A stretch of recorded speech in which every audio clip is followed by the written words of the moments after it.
podcast is part of the Sports Social Podcast Network.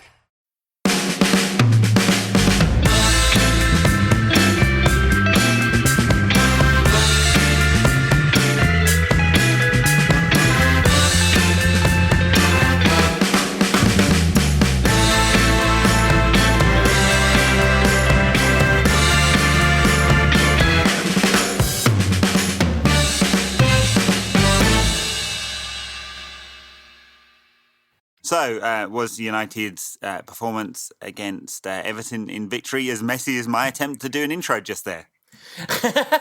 Actually, I think generally speaking, I would have to say that on this rare occasion, United did a better job than you. I think it hasn't been that way very often recently. No, we're back, aren't we?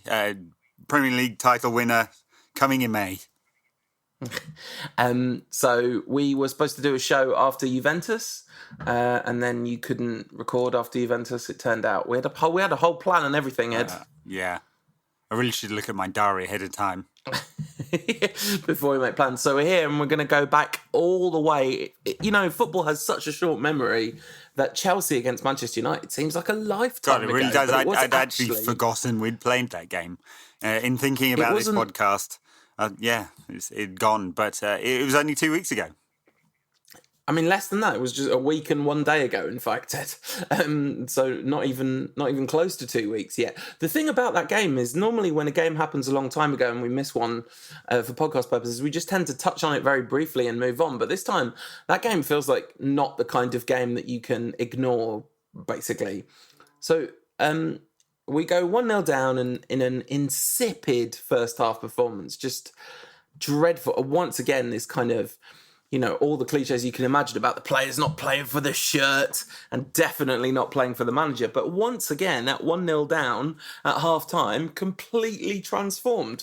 And really robust, effective counter-attacking. We looked really dangerous, and we were really dangerous as Tony Marshall scored, and then Tony Marshall scored again.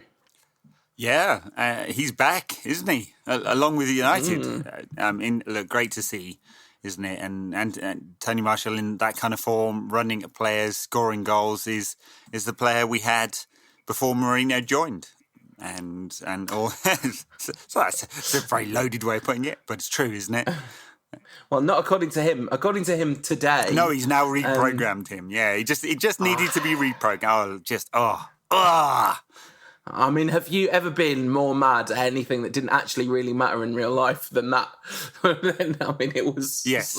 A lot of things have happened in real life that have made me more angry than that. But oh my God, what an absolute lunatic that manager We is. make a lot of very obvious comparisons to a certain politician over the pond, don't we? I mean, yeah. Just every week he proves us right. I'm sure he listens because he's like, yep, I'm going to get even more Trumpy. Anyway, we won't talk about that too much because we promised we wouldn't sound like a broken record on this show. We were talking about a good thing, which is Anthony Martial back in form, scoring goals, United coming back from 1-0 down to lead at Chelsea, and United have an absolutely horrendous record at Stamford Bridge. Not just since post-Fergie, for 25 years or something like that. So few victories and so few good performances. And this really looked like United had pulled one out from being a really horrendous performance in the first half and being very United and everything we feared would happen at Stamford Bridge to being very positive in the second half. Still didn't create, honestly, a lot of good chances. I mean, the XG, as we like to talk about on Tony Martial's first goal, was tiny. That's because Tony Martial is a magician. He is, yeah. And that's, look, it still is a concern with so many attacking players not creating chances, and it's a pattern. We'll come to the Everton game because that kind of broke a little bit. Is a problem for United, but this was really good for 45 minutes. Created some, played really effectively on the break, used the pace that was in the side, and almost secured victory. Yeah, his first goal, big XG. It was his second goal, which was the absolutely minute XG. Chelsea's XG in that game looks way better than ours, but most of that is just because the Rudiger header right at the end was actually saved by De Gea, and it was the rebound that was put in, and that Rudiger chance was obviously a massive one. How did we end up throwing away that game? I mean, I can't help thinking that when this happened, I was thinking, okay, it's more complicated than this. Don't just blame Mourinho. Football's subtle, nuanced. There's a lot going on. But when he took off Mata for Herrera, you're like, oh, no. Well, he did it again against Everton, didn't he? And I kind of all brought Herrera on for, wasn't it Mata? No, not Mata. Wasn't it one of them? Anyway, it does feel like a pattern. I kind of know what you're going to say, really, which is that it just encourages United to sit deeper and deeper and deeper, and we've seen now plenty of evidence that this team is at its best when it's attacking. There are so many attacking players, so many good, talented attacking players that are less than the sum of their parts, honestly. And I think we know why that's the case, that when the horses run freely, look very, very good. And it just doesn't happen very often. And the examples, the best examples we got are when it's desperate. And it didn't get to the point of desperation against Chelsea. And that was the remarkable thing. And at no point was it desperate against Everton. And that felt strange as well, didn't it? I have to say, I'm going to sound like an awful cynic. I don't expect it's going to continue because I have way more evidence that it doesn't than it does. But I kind of hope it does, obviously. I mean, the thing that I've been thinking about a lot, I've been thinking a lot about the concept that people are very sure of their opinions in the world, and in a global sense, this has become an absolutely massive problem about real things that really matter. But of course, in football, we all get very sure of our opinions too, and the thing that I always think about is being wrong. Like, there's been so many times on this show where I've just been straight up wrong about one thing or another, and I think about that a lot in terms of, like, is Mourinho actually shot? Because I think he is. And can he pull it out at United? And I don't think he can. But of course, it could be wrong. And it would be very convenient to be wrong in this case. One of the things I was very wrong about was the expectations of how we'd set up against Chelsea. Because if you told me we're going to have Mata, Rashford, Martial and Lukaku all in the starting 11, I'd have said, was he dropped Pogba or something then? But no, he really went for it in terms of the lineup. Very attacking once again, and he did similar against Juve as well. Yeah, it doesn't always follow that when Mourinho picks a bunch of attacking players that it's an attacking performance. There's a certain level of inhibition that is naturally baked in. And in fact, at times in the game against Everton, especially in the first half, I thought that they were just a little bit safe. They weren't playing the riskier balls in the final third. And that's where it was breaking down at times. Obviously in the end, those goals were scored and United did enough to win that game. And it felt like a much more attacking performance than certainly that against Juve, but also against Chelsea. So I think there's a lot of baked-in inhibition in this team, both in terms of lack of confidence and I think the way that Mourinho wants them to play. I get the feeling that they get the punishment beating if they take too many risks. And they certainly get a beating from the crowd, actually, because I think the Old Trafford crowd has changed over the years where, they will get on a player's back for taking a risk. Look at Pogba. And I'm not sure that would have been the case 10, 15 years ago. You mentioned Pogba, not taking enough risks in the final third. Pogba takes enough risks in our own third. Yes. He took a lot of the stick against Chelsea for not picking up a man at the corner. And I have to say, yes, he didn't follow his man. Would I put Paul Pogba to defend against one of the best headerers in the Chelsea team? Absolutely not. So I don't know who made that decision. He's many things, and as we saw against Everton when he was absolutely bossing the game in the final third, that's where you want him playing because that's where he's brilliant. That's where he's world class. Defending corners, not so much, and you fair enough to criticise him and say he should have picked up his man. I think you want to that's looking at the symptom. You want to look at the cause for that one and work out who's picking up who at corners. That was absolutely mad. The whole thing, the reaction.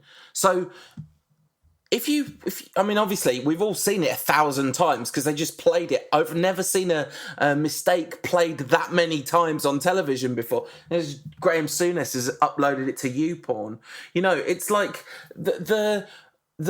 okay, so Pogba loses concentration really, really briefly. He definitely did. You can see him looking away from Rudiger. And as soon as he sees what happens, he desperately tries to cover. But there's one of two things has happened there. Either the plan is that Lindelof covers Luis and Pogba covers Rudiger, and Lindelof is supposed to split off with the runner if the runner goes. If one of them goes, Lindelof's... Because how can... I mean... No, they're on man for man. It's not zonal, it's man for man there. Right, so at this point... The system is all, as well as Pogba losing concentration and not being touch tight to his man and allowing Lindelof and Luis to almost get in between the two of them. The system's just really shoddy. Too, it's a Pogba mistake, but ... And of course he made up for it in his attacking contributions as he always does. But just the reaction, the instant Gary Neville going, oh, it's so indisciplined. You're like, he's made a mistake. You made mistakes. Everybody makes mistakes. I think that word getting repeated sounded like a dog whistle to me. And a lot, I said that on Twitter, and some people didn't like that, including people I wasn't talking to directly who'd like, oh, are you calling me a racist, are you? No, I'm not saying that. I'm just saying it's a dog whistle for, poor discipline being a dog whistle for the past 30-odd, or longer years for black players. So, I'm fully prepared to stand behind that. And I think the reason why Pogba gets so much crap is, a lot of it is that, unfortunately. Souness, I mean, he's now become a parody on this count, to the point that when he actually praised Pogba, or almost praised Pogba, in the game against Everton, that Jamie Carragher nearly fell off his chair. I was trying to think of the last time that the only high-profile white player I can think that received anything like the same treatment. Obviously, there's been high-profile white players who've received a lot of criticism. Rooney got a lot of stick, although not from the football media and certainly not from football television. He hardly ever received any criticism for his on-pitch performances for a decade. But the only white player I can think of who got a similar type of stick was David Beckham, who was kind of, because of his celebrity and high profile, he got something of the same kind of criticism, but there's something extremely ugly about the Pogba criticism, and this isn't about saying that every individual who criticises Paul Pogba is racist, and it's also not about saying that Pogba doesn't have indiscipline in his game, because, of course he does. That's part of his genius in a lot of ways. Yeah, absolutely. And actually, that wasn't the point I made. I just said it's a dog whistle, which it is. Yeah. Absolutely. No, I couldn't agree more with your point. I'm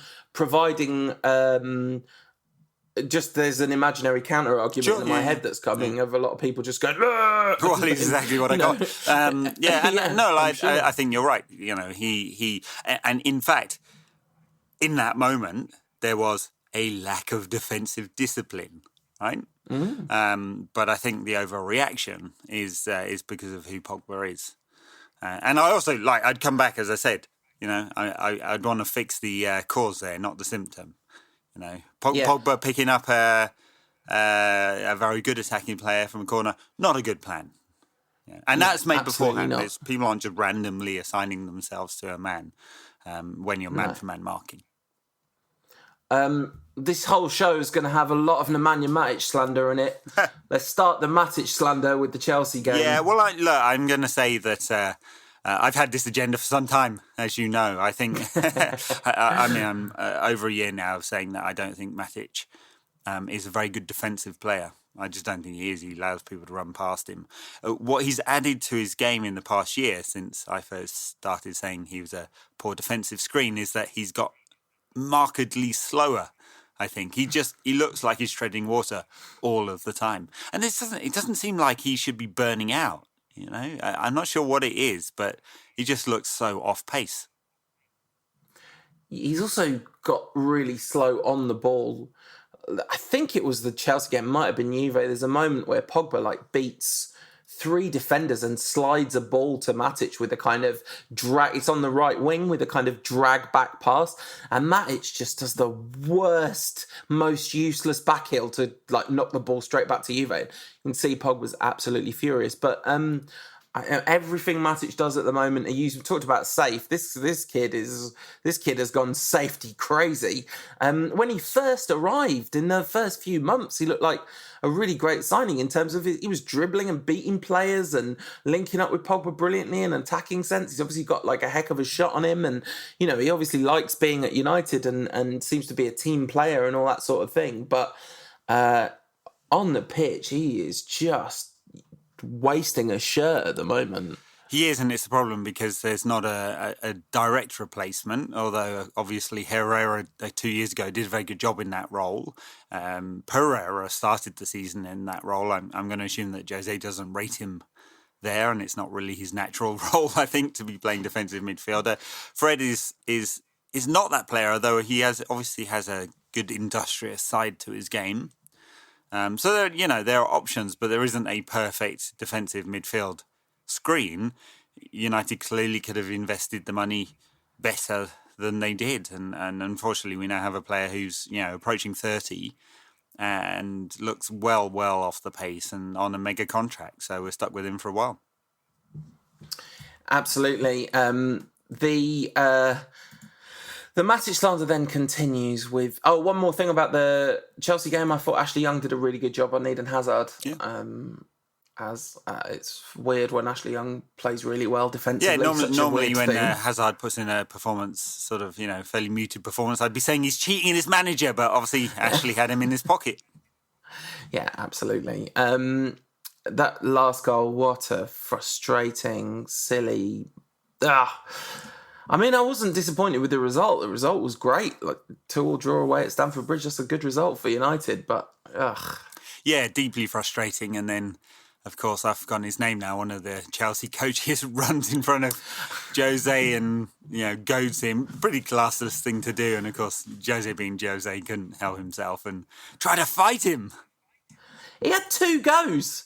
The Chelsea lad runs past them after the goal scored, runs one way, turns to Mourinho's going, and Mourinho doesn't do anything. Then he runs back and Mourinho's up out of his chair and chasing him off, and then all the Chelsea fans start singing F off Mourinho, and you're thinking, really?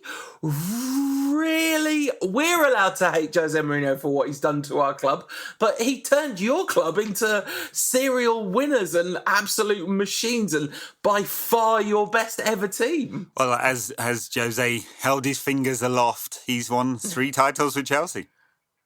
He did the 3s again at the Juve fans, this time representing. He loves that number.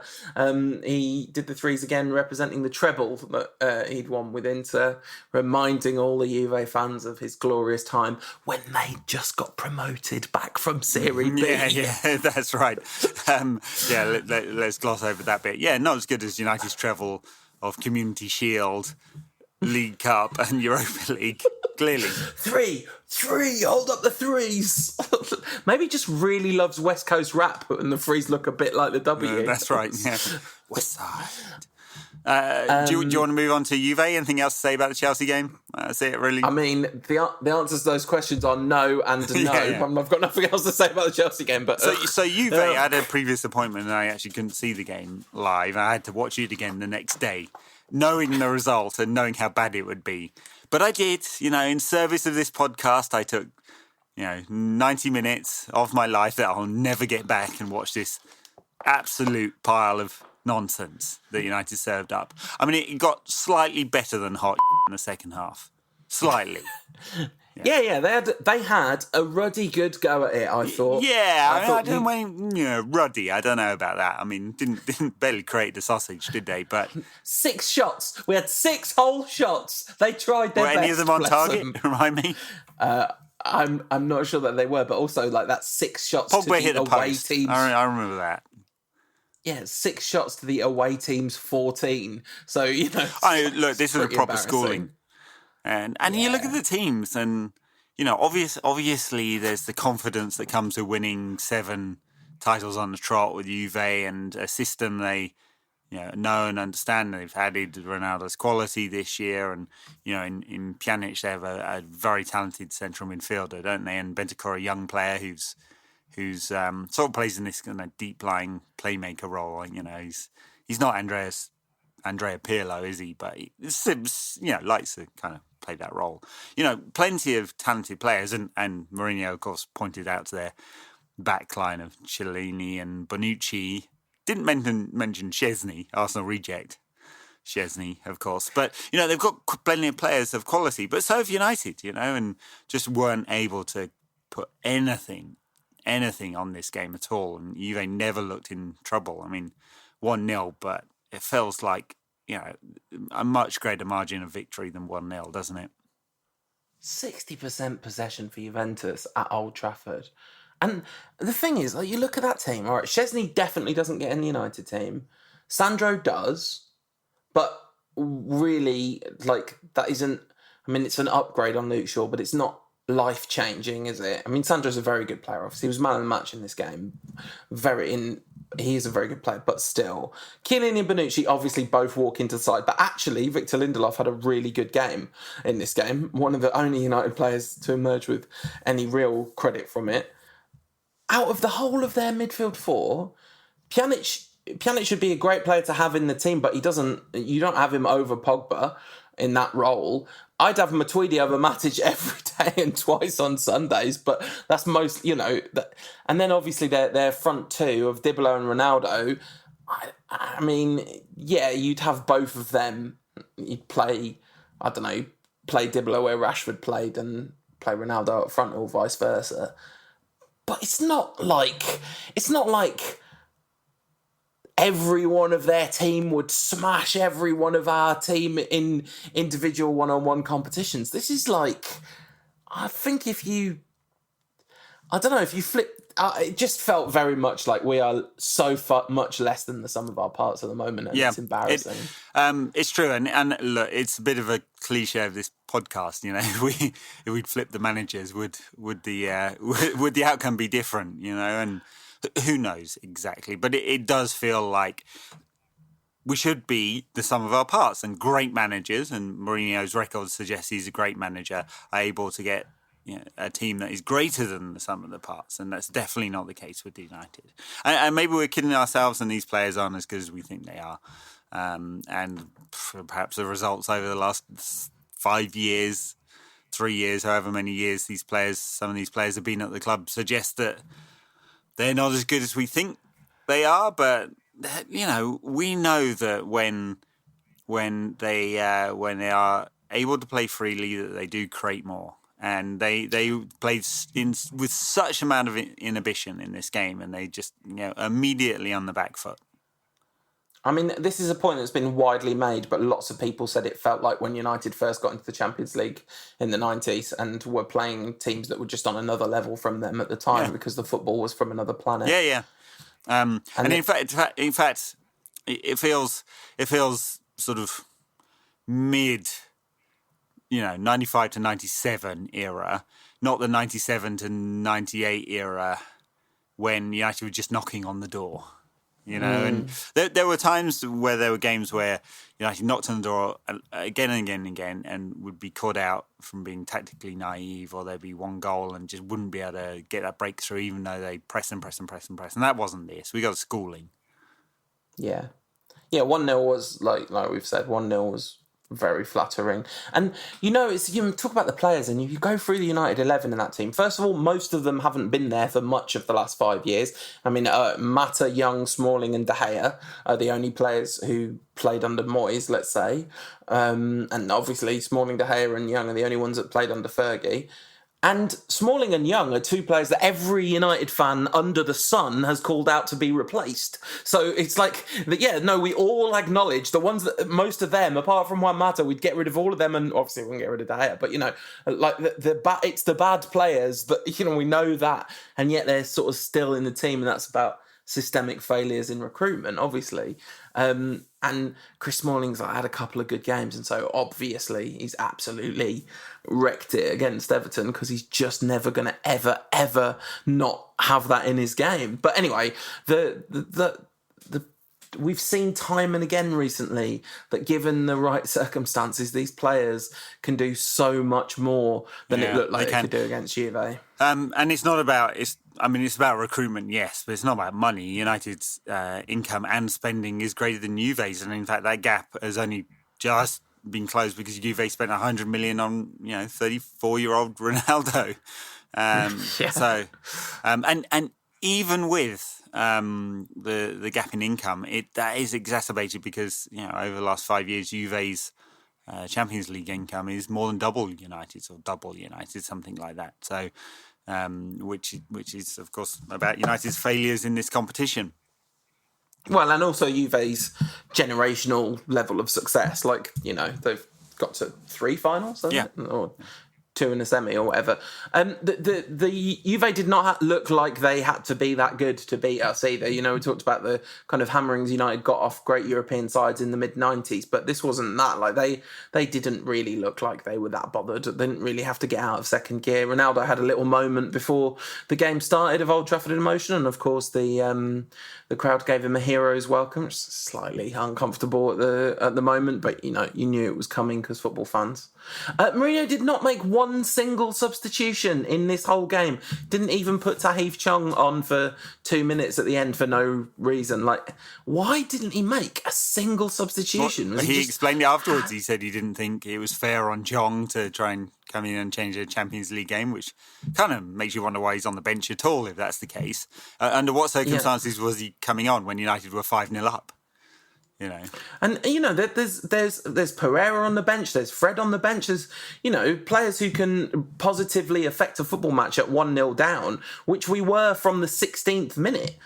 So very, very peculiar, especially with Romelu Lukaku absolutely blowing out of his back. He looked exhausted in that game. Yeah, there's a couple of tactical substitutions could be made. Could have made Martial or Rashford up front and Pereira down the left, or a whole bunch of options. Didn't take any of them. Lost. And you've got to wonder why. Was he happy with losing 1-0? That seemed to be what it felt a bit like, yeah. Let's move on to Everton, because that was absolute dross. Yeah. And of course it puts United's qualification in jeopardy now, because the next game, I think I'm right in saying, is away at Juve. Not going to get any easier, is it? Then we've got the home game with Valencia... No, away at Valencia. That terrible 0-0 against Valencia was at away home. At Valencia, and then home to Young Boys. Now, depending on how the results shake out, and Valencia aren't in great form either, they play Young Boys next. It could be that United could lose the next 2, beat Young Boys, and qualify with 7 points. It is definitely possible. You're burying the lead vis-a-vis the ridiculous result that Valencia and Young Boys played out while we were playing Juventus, because that has done us a massive favour. Massive favour. But, I mean, you wouldn't put much money on United going too much further than the next round if qualification happens, and it's far from certain. Listen, get through the group, great. Get knocked out of the competition, fine. Just don't finish, please don't finish third and make us have to deal with the flipping Europa League, which we're not going to win, by the way, this time round. This is much harder this time round, and we are way worse than we were when we won the Europa League not that long ago. Let's move on to Everton. Because this was better. A much better performance. And against an Everton side who are in really good nick as well coming into this game, who had more or less all the players that have been playing well for them available, and who did actually threaten on occasion. But United, without question, deserved victors of this game. Yeah, I mean, just came out with much better attacking intent. Looked to be moving the ball really well. There were some very nice passages of play. I mean, I think I said earlier that at one point I felt a bit frustrated they weren't taking more risks in the final third, and they were just a little bit safe, and that's probably true the first 20 minutes or so. But in the end, go 2-0 up. Almost felt like they could blow it at the end, didn't it? Went into their shell for the last 20 minutes or so, and Everton scored a penalty. But there's all round much, much better performance than we've seen this season, I think. Yeah, I think so. I think that's fair, especially across the 90 minutes against taking in level of opposition into account, for sure. I did think that we still looked really defensively vulnerable, particularly it wasn't just the penalty that saw us give the ball away in midfield and Everton sort of press and counter-attack. There were a few little chances that were kind of created, or not even necessarily chances, but moments that could easily have led to a chance. I thought it didn't look impossible, but especially before we took the lead, that Everton could do something in this game. Yeah, and they've got dangerous players, haven't they? And Richarlison, a very, very good player. I mean, obviously they spent a lot of money on him. Sigurdsson, not had the best time at Everton. I think people expected more of him. But again, a dangerous player. Walcott, I think he's shot, honestly. He gave an interview earlier this season in which he said he fell a little bit out of love with the game at Arsenal. He needed a fresh start. It looks like he's still out of love with the game. Just doing nothing, and just like he still plays like a kid, He's just hugging the touchline and doesn't really contribute much to the game. I don't know. Don't see him resurrecting his career, but this is an Everton team that, as you said, had been in decent man of form. They're mid-table rivals, sadly. I think this took us above them in the league. Actually, that's right. That's a big win. Eighth place ain't going to win itself. This given who United are at the moment, this should be a really tough game, but. Actually, United were in control for most of it. Very interesting team selection indeed. Really, I mean, Mourinho has absolutely no idea of his best first 11 at the moment. It changes almost literally game to game. I think he played the same 11 against Chelsea and Juventus, but apart from that, it's been different every week. And this saw Lukaku dropped, which everyone's been crying out for, and was definitely the right decision. Rashford didn't have a brilliant game, but offered something very different. Interesting. Lukaku hasn't scored for 4 years or whatever it is. Quite a lot of games. Anyway, 900 minutes or something. For United, he's scoring freely for Belgium. Rashford got 65 and was dropped or hauled off. Well, he hasn't been dropped yet, to be fair, and he did play the previous 2 games as well. No, I know. It just felt like, you're going to give the kid a run up front. You give him the game. Maybe, but I guess he'd expended an awful lot of energy as well, hadn't he? He was running the whole way through, and by that point the game was in a pretty different state, wasn't it? But it wasn't just Rashford for Lukaku that was interesting. I think the front three of Martial, Rashford, and Mata.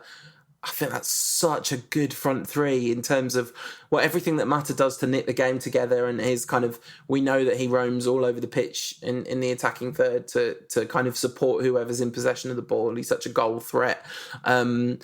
Martial's banging form again and scored an absolute banger. What lovely a goal. hit. Really lovely goal. What a hit. Yeah. No, I agree with you on the dynamic of that front three. I mean, the criticism of Rashford is that he's perhaps not that neat with the ball into his feet.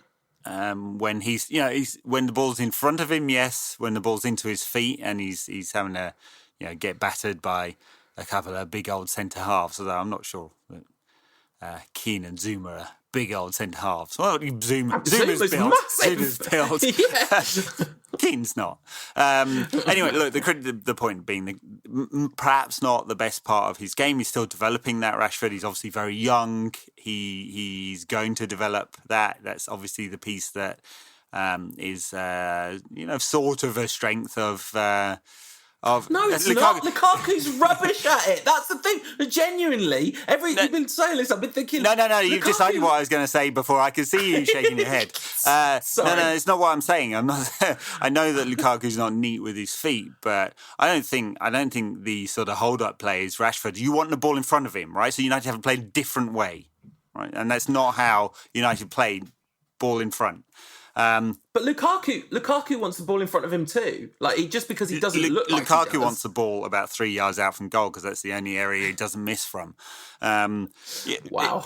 It could play the other way around, of course, because Tony Martial of those has got the best technique of all of them by miles, right? And Martial could easily play through the middle here and Rashford out wide, and that might be an even better mix. I think that Marcus Rashford's best position is out wide, but in the narrative of this game, maybe that was better. Who knows? But generally speaking, lots of movement from United, and these three better halves. Chelsea, and the two halves against Everton, and even the comeback against Newcastle to some extent. It helps build some story about where United have failed in attack. And 2 points of failure right now are Sanchez and Lukaku. And bringing other players in, perhaps long overdue, has helped a little bit. Now, we'll see whether that continues. Of course, Sanchez may well come back into the side. I mean, Anthony Martial had double-figure goals and assists before he got canned last season for Sanchez. What a horrendous decision that was. It's taken him an awful long time, a year, to get over it by the looks of it. And now he's in the team scoring again, playing well, which obviously means he's going to get dropped. And I don't expect Rashford to be playing up front for very long. I mean, he could well get swapped out for the weekend game against Bournemouth. Certainly Mourinho didn't seem in any mood to suggest that Lukaku had been dropped permanently. So we got Nemanja Matic. I've put this on the running order. Nemanja Matic was terrible in this game. Stunk. Yeah, absolutely terrible. I was watching the game with the sound off, and I watched all the replays of the penalty that we got. I didn't think it was a penalty on a single one of those. What were people saying? Was it widely considered a penalty, and I'm just wrong? So I was watching the NBC broadcast, which was with Lasso and Dixon as the co-coms, and neither of them thought it was a penalty. I can easily see why the referee would have saw it as a penalty. Toe on the ball and then took the legs. And obviously Martial has looked for it and exaggerated. Looked for it. If that was Ashley Young, would you be saying he looked for it? Yeah, but I mean, look, every striker does that, right? They play for the leg.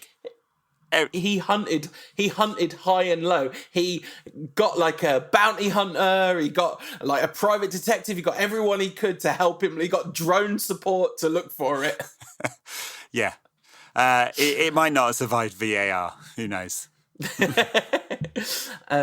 Pogba's run-up have still... I mean, they could have done the VAR check while Pogba was doing his run-up, couldn't they? That's just insane. Someone noted on Twitter today that it took Pogba longer to run up for his penalty than it takes Usain Bolt to run 100 metres. That's the funniest thing I've ever... So they did the picture-in-picture. It's the funniest... It just made me laugh so long and so hard because it is... I mean, it's just hilarious. I know he scored quite a few penalties, really, but I am not buying that is a good idea. I don't understand why he's doing it. I mean, especially not against Pickford, who's never going early.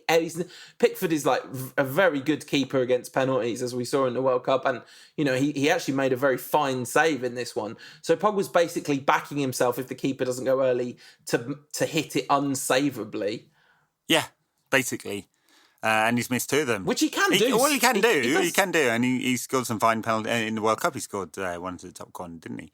So, and I think he may have banged one in the top corner against whoever we lost to in the Capital One Cup the other week, whatever it's called this week. He scored. Derby. He scored 2 or 3 this season already. I think he scored against Young Boys with a pen as well. Yeah. And then of course he did score off the rebound. He did. He put it away and neatly. Pickford's gone with the top hand there, and he might have been better going with the bottom hand. It is the modern goalkeeping technique to go with the high hand to stretch across, which is considered the better technique these days. Didn't used to be in my day. Let me tell you. But it just means it's come straight back out. Whereas with the other hand, it probably wouldn't have. But Pogba's run in, followed it in, and tucked it away neatly. I would love to see there's any data on whether this technique is better because, where he's put it is probably like an 80% chance of scoring there. I'd have a look at the exact data. There is a Twitter account that has, and this you've got to be really dedicated to do this, has looked at penalties, like 10,000 penalties, and he maps all the data exactly where it goes into the goal and these chances of scoring. So I've forgotten what it's called now. It's like called penalty XG or something like that. But it's a high chance of scoring there, but he's not hit it nearly cleanly enough. And I think he's going to hit that way cleaner with just a proper run up and a strike. You wouldn't do that with a free kick, would you? And you wouldn't do that when you're passing the ball. So why is it going to be any cleaner than doing it this way? He's just hoping that the keeper's going to gamble. That's it. Yeah, it's psychology, isn't it? It's whether that psychology is long term. In poker, they would say, is this a plus EV strategy? Is this a plus expected value strategy? And I'm no way convinced that it is. But listen, I haven't looked at the numbers, so I could be wrong. I'm sure there's better techniques to try and psych out a keeper, giving him the eyes and pointing. Get Anderson, re-sign Anderson to give him funny looks and stuff like he did from free kicks. You just bang in the top corner and you're going to score 95% of the time. Yeah. Probably quite difficult to do that every time, though. Anyway, but Pogba also gave the ball away for their penalty, but he wasn't exactly blessed with options around. No, he wasn't. But he tried a stupid. He tried to like chip it over the man. He could just put it out. He could just banged it. I know. It's not that. But in this game, he's missed the pen, scored a goal, got an assist, and given away the ball for their goal. And played the best pass I've seen this season. Like, I genuinely can't think of a pass. Do you know the one I mean? It was the one to Martial for the Rashford offside goal. Which was just like, the way he swept it between the two defenders and like from miles out. This isn't like they're on him and he sweeps it through them. It's absolute precision and perfectly onto Martial's run. And it was such a shame that goal was offside because that pass definitely deserved a goal at the end of it. It did. Beautiful. So yeah, that's my favourite pass of the year. Romelu Lukaku came on, still looked exhausted, still looked terribly out of form. Nothing in that cameo made it look like he should be straight back in the 11. And I'm a big Lukaku fan. I'm not one of these people that think he's rubbish and terrible at everything. No, he's not terrible at everything. But look, he's gone to the semi-finals of the World Cup. He's played an awful lot of football for his young age. A hell of a lot. Never gets a break. It looks like he needs one. Yeah, and a break isn't one game, is it? A break give him is a few weeks off. Downtime. Send him to Dubai or wherever and get some sun and come back refreshed. And also send Chris Smalling to Dubai, get some sun. The bit about come back refreshed, that's totally optional. If he wants to come back, he can. We'll pay him, put him on the books. But there's no. I mean, listen, he's had an all right season, Chris Smalling. But oh my giddy aunt, what? Why? What? That was his 300th game for Manchester United, and he's doing that in his not his third game for Manchester United, not even his 30th game, but his 300th game for the club. What a shambles. Yeah, I said earlier that Walcott still plays like he's a kid. Smalling still defends like he's a kid as well.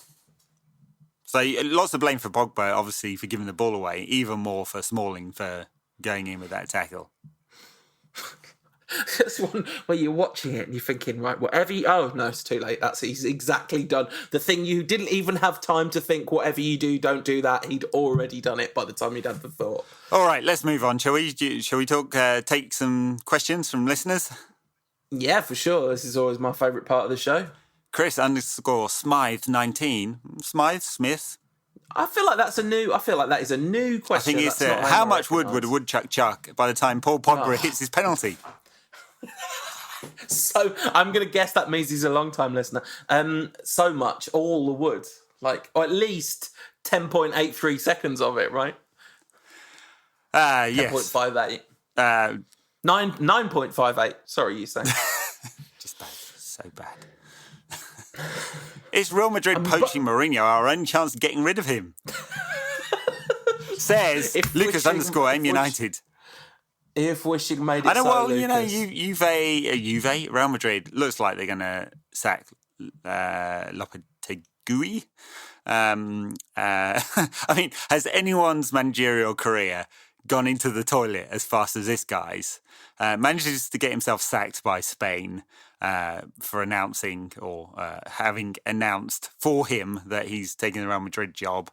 They are somewhere in mid-table in La Liga, got absolutely annihilated by Barcelona at the weekend. Real Madrid managers don't survive this, do they? He was taking training today, but it's only a matter of time. I think they're just negotiating with various options at the moment. Antonio Conte is, available, of course, but surely Mourinho is the answer. Lopetegui must just... He just goes to the board and you're really going to sack me? I mean, I know it's not going well, but do you know what you cost? Do you know what you people cost me? I mean, yeah, just absolutely atrocious. Taking training, it's so funny. You just imagine him taking training and all the players going, all right, Julian, yeah, you're definitely going to be here for the long term, aren't you? We'll definitely pay close attention to all your instructions in this training session. I kind of feel a little bit sorry for him as well because... we support Man United. We know what happens when you don't properly replace Cristiano Ronaldo. All right, we got a couple of league titles out of it because we're the greatest football manager in the history of mankind. And also he did eventually sign Robin Van Persie, who sort of replaced those goals. But Madrid, they've really... Their recruitment over the last few years has been pretty dreadful off the... in terms of... They also haven't spent a lot of money. They're nowhere near the top echelons of spending in European football. So which is interesting. No. They're doing redevelopment at Bernabeu. They have some debt.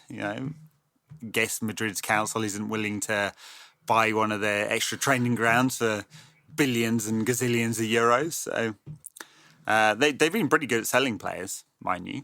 Getting good value. So. John Gale, JH Gale on Twitter, friend of the show, says, why do you guys think our decision-making in the final third is so poor, so wasteful, and no one seems to do the basics? Funny, I was bemoaning the fact that United weren't taking enough risks. I don't know if that was the case against Everton. I feel like there was movement. I think sometimes it's lack of movement that doesn't help United. And very, very rarely do United have players running beyond the ball. Very rarely, it's just not making those third man runs, and that's the kind of thing that creates space. Absolutely, problems are structural and confidence based, and both things lie so insanely directly in the hands of the manager. And this isn't just a random anti-Mourinho thing. It's whoever the manager is, one of their jobs is to make sure that there's no clear vision for our attacking patterns of play. And I think that's, the managers who are most successful at the moment tend to be managers who train automation. Automation in the final third. You know where your teammates are going to be, so you know how you're going to find them. You know the types of runs they're going to make. And at the moment, it seems to be left to the individual players. And when they're also low in confidence, then you get poor decision-making. Yeah. Alex Hamonatero. Hi, Alex. And Bruiser on Alex, Twitter says, does Ian Brown releasing a new single mean United back? bit of late 90s Manchester. Yes. Love it. No, Great question. No. Yeah, we're not. Sorry. Remember when he sang at Gary Neville's testimonial and was almost in tune? Almost, yeah. Arnie Lochner says, the Glazers appoint you to replace Ed Woodward tomorrow. What are the first three things you do? Hire, like dramatically reduce the level of power I have at the club. Hire that guy who just was at Juve recently to be director of football, and ask him who he thinks the manager should be. Yeah, that's it.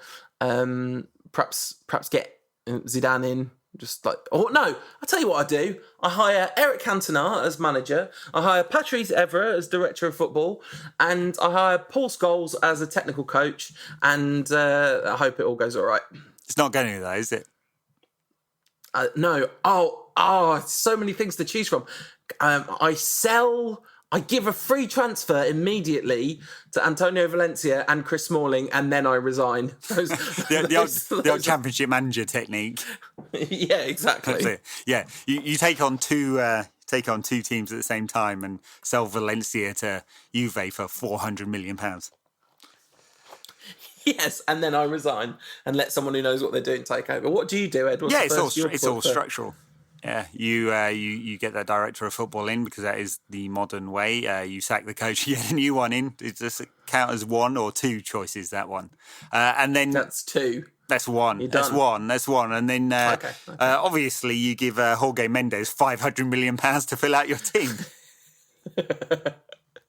It's working for Wolves. Is it? I haven't looked at the table recently. I have no idea. I have no idea what's going on. It's working versus their expectations. Right. I would say something like that. All right, one more question. What takes longer, Pogba's penalty run or Lukaku getting back onside? Cruel, says Andrew McCoy. We've answered that. I really thought that was going to be what takes longer, Pogba's penalty run out or the gap between rank casts. Yeah, well, that's true. Why do so many South American players fail at United, says Thus963. I think is a new questioner there. Do they? Yes, I guess they do. No conspicuous successes? Gabriel Heinze was very good. Yeah. Until he tried to go to Liverpool, the traitor. Yeah. Juan Seba Veron is a marvellous player and use it all idiots. I think you've missed a word out there, Paul. Yeah, I missed several words out there. Scottish words. Yeah, clearly. I don't know. I do think it's a small sample size. I think probably if we'd signed Sergio Aguero, that would have worked out fine, to be honest. Yeah, or Neymar. Although, I don't know, would Neymar work in this team right now? Rafael is dead to me, by the way, celebrating the Brazilian election result last night. Oh, I didn't notice that. Rafael is a big sponsor of Nazis. That's unfortunate. So, I think he seemed like such a nice guy as well. Yeah. I am going to, talking of Argentinians, I know he's Brazilian, but we did talk about Argentinians. I am going to Buenos Aires in December. Unfortunately, I'm very disappointed about this. It just falls in between the two last rounds of the Argentinian Championship in early December. So there isn't a game on while I'm there. No, well, that's bad for you experiencing amazing things, but good for you in the percentage chance of you being slightly less likely to die. It'd be all right. Yeah, I'm sure it'd be fine. You'd be fine. You'd be fine. That would love I'd say take that for your Malvinas. Give him a good kicking. I wouldn't. This one for Carlos Tevez. I wouldn't. I'd run. Yeah, obviously. All right. We all knew that. Sorry if we didn't get to your questions. There's a game coming up against Bournemouth. Against them Cherries, who are absolutely crushing it at the moment. I mean, the Premier League table, it looks nice for Bournemouth, doesn't it? They must think, this is nice. Yeah. It's a Saturday game. Early kickoff. Yeah. If we beat them by 5 goals, we'll go above them in the table. Could happen. Never know with our newfound confidence. We are back, after all. I mean, this is where things are at. We are currently 3 points and a goal difference of 7 worse off than Bournemouth. Also behind Watford. We are sticking it to Everton now. Unfortunately, when you look at the table, it doesn't look very nice. We're recording on Monday night, so City are playing Spurs as we speak on some cabbage patch ruined by the NFL. What a dumb game that is. And Liverpool are top of the league. It's such a good game. Your dislike for American football is so weird.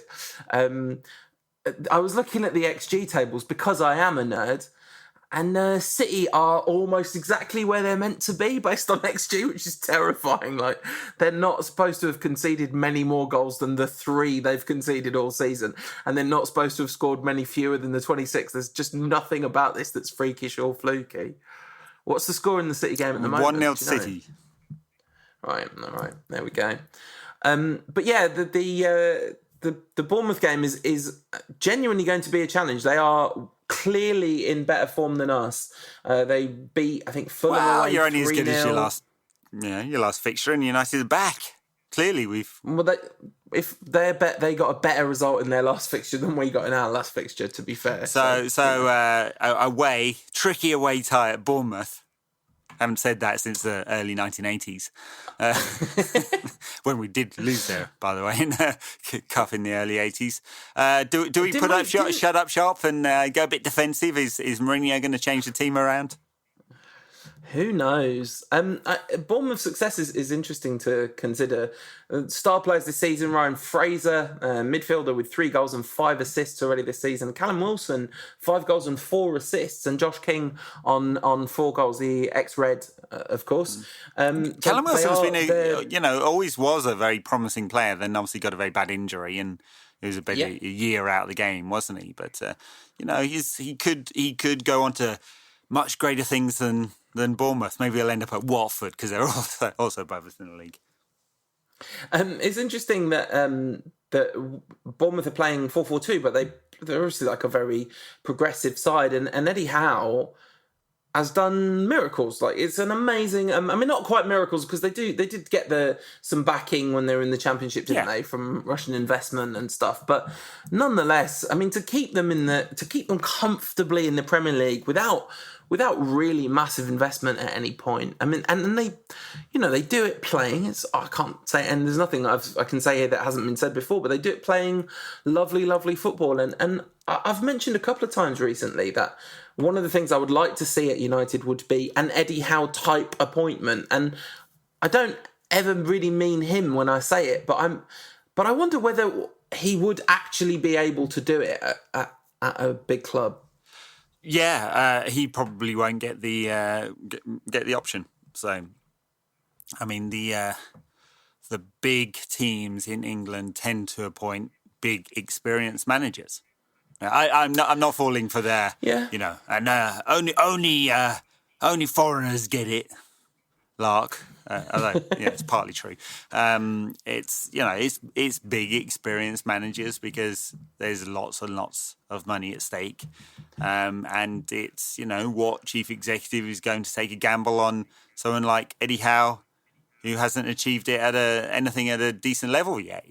He's obviously a very good coach. He's obviously a very good coach, but I think he'd have to move on. He'd had to find his stepping stone club before he got that chance. Pochettino. I think Pochettino's record as a manager before he got the Spurs job was very comparable to Eddie Howe's. True, he was basically at the Bournemouth of La Liga before coming to Spurs. Yeah. Oh, well, going to Southampton and then Spurs, yeah. I guess that's the thing, isn't it? He went to Southampton, proved himself there, and Spurs, one of the reasons, like Spurs being a kind of absolutely nailed on top 6 club minimum and probably top 4, that's the Pochettino effect, isn't it?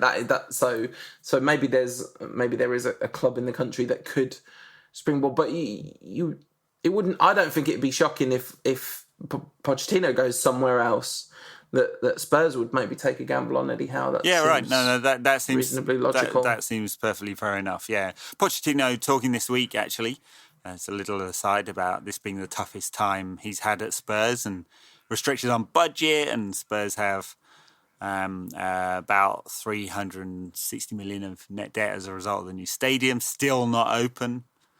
Will be opened at some point, and they can have their pitch ruined by NFL next year. I'd love to see NFL at Old Trafford just to hear the rant from Mourinho. Well, they had rugby in the international break. There was a rugby match on Old Trafford. I don't think that can be any good for the pitch. I'm sure it's not. I mean, we're away at Bournemouth, which brings back the spectre of Marouane Fellaini scoring a goal on his knees. One of the greatest goals of the post-Sir Alex Ferguson era at Manchester United, without question. We watched that game together in a London pub. I don't know if you remember, Ed. It was miserable weather in Bournemouth. That was the one where one swung straight into the goal from a corner early on. That's right. What's the score going to be? What's the team going to be first before we predict a score? What's the team going to be? And I mean, there's no midweek game, right? Because United are out of beforehand. The There's Carling one Cup. There's one after. So there's no real reason to change back five, is there? Well, apart from Chris Smalling's in it. Yeah, but I mean, it's not going to happen. He's fallen out with Eric Bailly. Eric Bailly will never play for United again. He'll be just sat on the bench watching. No, in a year, Eric Bailly will probably be playing absolutely out of his skin, and Mourinho will be like, "I've fixed him, everyone. I've fixed him. It's fine. You're all welcome." So unless Valencia is back, it's going to be young Lindelof, Smalling, Shaw at the back. Pogba and Matic are certainly in. I guess Fred was bright enough against Everton to have earned his place. I mean, I'd the like experiment to see it, with Juan guess... Mata playing at number 10 seems to have been given short shrift for 2 games. I mean, that's an epic spell of consistency from Mourinho. Yeah, always hard to pick the balance. I mean, Lukaku's going to come back, isn't he? He's not going to keep Lukaku out the side for more than 1 game. I mean, he should. He really should. Yeah. He should, for not because I hate Lukaku or anything like that. Just the guy needs a break. Yeah. Does Sanchez come back in? I mean, he's having an extended run out of the team, and he's obviously Mourinho pushed so hard to get this guy. You wonder whether something's happened there. Punishment beating, isn't it? So maybe he doesn't come back in, and maybe it's Martial is dropped because he's playing far too well to stay in the side. No, I mean, I will be genuinely, absolutely shocked if Mourinho drops Martial, because he doesn't. I just don't think that's quite his MO at the moment, especially not after taking credit for his performance. So that means he's allowed to keep picking him. I hate him. He's just such an absolute train wreck of a manager. I don't understand how people still want him to be United manager. I really don't. It's genuinely like, I mean, people have explained it to me and I'm just like, nah, none of that stacks up. That he's just a nightmare man, and the sooner we get his ugly, toxic masculinity out of Man United, the happier everyone's going to be. Yeah. Anyway, I don't know what the score's going to be against Bournemouth. I suppose we're probably going to win because the momentum train of keeping him in a job till the end of the season is nicely running now. We're in the sort of January, February of 2016 of Van Gaal. The kind of like everything's gone absolutely as bad as it can get, and now we're kind of on a little rebound here. Well, it has to go on a mega rebound because there's no guarantee United are making the top 4 at this stage. Several dozen points behind Liverpool, I think. Something like, I don't know what it is. It's a lot. Anyway, I'm going to say United going to win 2-1. I don't know. I'm just picking numbers out of the air at this stage. Yeah. Friend of the show, Simon Stevens, suggesting that the real true nightmare scenario here is we finish 7th or 8th in the league, but somehow win the Europa League and Jose keeps his job. That's could happen. Yeah, it could indeed. All right, as could United winning 2-1, I'm going to pick a 1-1 draw just for funsies. Why not? All right. Everton win, we're back down to 10th. Yeah, and then we'll do a podcast between the Bournemouth game and the Juventus game. Might be a bit of a squeeze to get it out before Juve, but we're not going to try and wait till after the Champions League because that was a disaster last time we tried it. We'll record Saturday afternoon. I can't promise that, Ed, diary-wise. All right. Pull it together, right. We'll work it out. This is an off-air conversation. All right, thanks for listening, everyone. We'll see you next week. See you next week. Thank you for listening to another episode of the Rantcast, which is, as always, brought to you by the good people who choose to back us at patreon.com/rantcast. If you want to get involved over there, if you back us at a level of $5 plus VAT per month, every episode you get a little bit of bonus content. And this week we decided to take a trip across the pond to talk about Wayne Rooney and MLS. 12 and 20 and 6 assists and... Yeah, he's had a really excellent start to his career in Washington. You know, it hasn't got as many as Zlatan, of course. He's got 22. In 24, I think. It doesn't matter. I mean, he'll be playing in like the A-League 3rd division when he's 50 and scoring a goal a game. In his last 16 fixtures, he has 8 man of the match awards. Zlatan does. It goes. This is a bit before that. This is like a few fixtures back. Brace, no goal. Brace, goal and assist, hat-trick and an assist, no goal, goal, brace, goal and an assist. Like, he is too good for MLS. And, you know, he's linked with a move back to Madrid. Not back to Madrid, a move to Real Madrid, which like would be pretty crazy. But